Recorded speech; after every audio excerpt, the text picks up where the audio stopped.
Você já ouviu falar em DFAM? Design for Additive Manufacturing. Esse termo aparece com frequência quando a gente começa a falar de impressão 3D industrial, mas o que ele realmente significa na prática? E talvez o mais importante, por que ele é tão relevante quando a gente fala de aplicação real na indústria? É isso que eu vou te explicar neste vídeo. E se você ainda não me conhece, muito prazer. Eu sou o Luan Saldanha, eu trabalho com manufatura aditiva e inovação industrial, sempre conectando a tecnologia com a aplicação real na indústria, sem hype, com foco em decisão estratégica. Vamos começar do básico. DFAM é uma abordagem de projeto, ou seja, não é uma tecnologia, não é uma máquina e muito menos um material, e sim uma forma de pensar o desenvolvimento de um produto ou de uma peça. De forma simples, o DFAM significa projetar uma peça considerando, desde o início, as características e limitações da manufatura aditiva. E esse desde o início muda completamente a lógica do projeto. Todo produto ou peça que a gente vê na indústria foi projetado considerando um processo específico de fabricação. Isso é inevitável.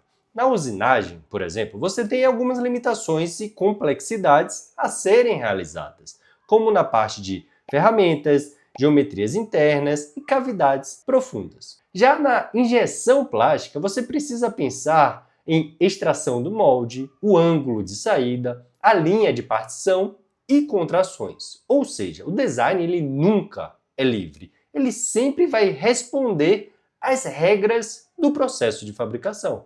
E na manufatura aditiva não é diferente. Ela também tem restrições, mas tem algo nela que muda tudo, né? Que são as possibilidades. São muito maiores. E é exatamente aqui que entra o DFAM. Ele é a maneira de conectar o projeto com essas novas possibilidades.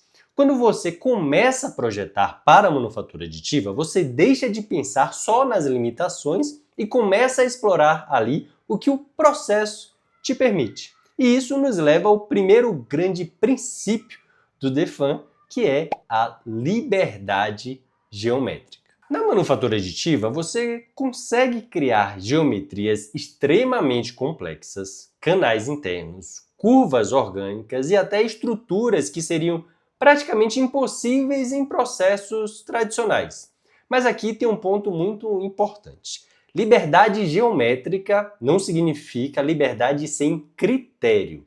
Ela precisa sim estar conectada com a função da peça. E isso leva a um dos princípios mais relevantes, que é a integração de componentes. Em processos tradicionais, é muito comum você ter um conjunto com várias peças. Cada uma é fabricada separadamente, onde são montadas posteriormente. Mas na manufatura aditiva, muitas vezes você consegue integrar tudo isso em uma única peça.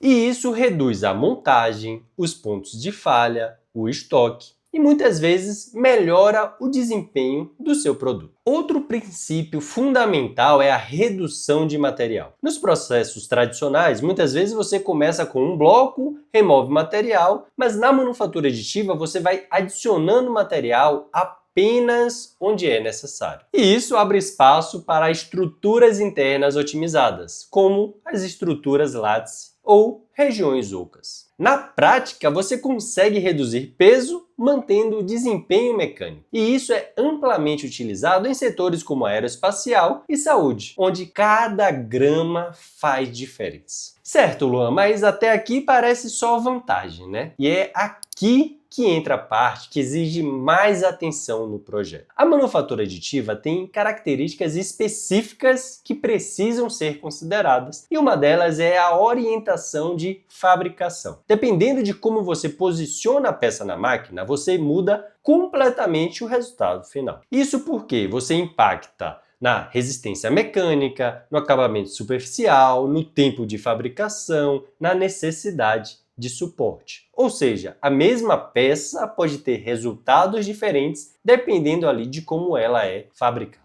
Além disso, existem outras variáveis que também são importantes, como espessura mínima de parede, anisotropia, tolerâncias dimensionais, acabamento superficial e todas essas variáveis dependem, claro, da tecnologia utilizada. E o que isso quer dizer? Quer dizer que não existe um único DFAM. Existe um DFAM para FDM, um DFAM para SLS, um DFAM para metal. Cada tecnologia tem suas próprias regras e o projeto precisa respeitar isso. Agora vamos trazer isso para a prática. Onde o DFAM realmente aparece na indústria? Um dos exemplos mais clássicos é a consolidação de componentes. Empresas pegam ali um conjunto com várias peças e transformam em uma única peça impressa. Isso reduz custo de montagem, tempo e melhora a confiabilidade. Um outro exemplo é a redução de peso, principalmente ali em setores como aeroespacial, como eu citei, onde reduzir peso impacta diretamente no consumo de combustível. E aqui entram as estruturas internas otimizadas que só são possíveis com manufatura aditiva. Também existem aplicações com canais internos complexos. Por exemplo, sistemas de refrigeração dentro de moldes ou componentes com fluxo interno otimizado. Essas geometrias simplesmente não são viáveis em processos tradicionais e é exatamente isso que o DFAM permite explorar. Mas talvez a questão central não seja nenhuma dessas situações, e sim entender a lógica por trás. O DFAM não é sobre fazer peças mais bonitas, não é sobre fazer peças mais complexas, é sobre alinhar projeto com processo e usar a tecnologia de forma estratégica. Porque, no fim, manufatura aditiva não é só uma nova forma de fabricar, mas uma nova maneira de pensar sobre o produto e a peça. E quanto mais cedo isso entra no desenvolvimento, maior o seu impacto. Então, se esse tipo de conteúdo faz sentido para você, se inscreve no canal. Aqui a gente fala sobre manufatura aditiva na indústria, sem hype e com visão prática e estratégica. E se você quiser se aprofundar mais nisso, entender como aplicar esses conceitos na prática, com metodologia, casos reais e critérios de decisão, eu tenho um curso completo sobre manufatura aditiva na indústria. O link está na descrição desse vídeo. A gente se vê no nosso próximo vídeo.